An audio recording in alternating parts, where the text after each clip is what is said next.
New this morning, your kids will soon be putting on their backpacks, heading back to school. You gotta wait for the bus, right?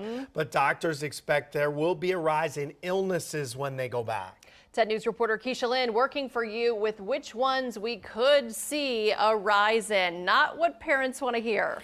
Yeah, that's right, Jenna. COVID, flu, and RSV, they're expected to increase this fall, especially when you send your kids back to school.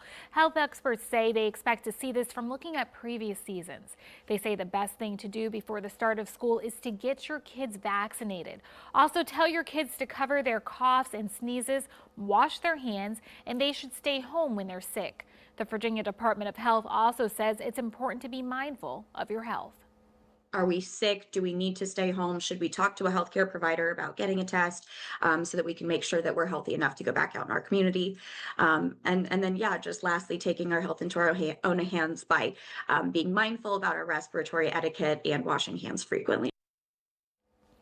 Doctors say COVID, flu, and RSV all have cold symptoms like fever, cough, congestion, and sniffles. The Virginia Department of Health says the only way you can really tell the difference between the three is to get tested.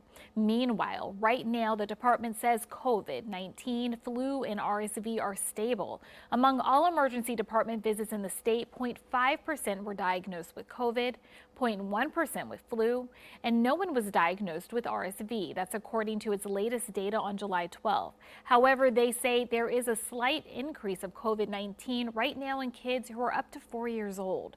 Locally, Central Lynchburg General Hospital had a few cases of RSV among kids this summer. There were also 2 COVID and flu cases in their emergency department in the last 30 days for kids 18 years or under.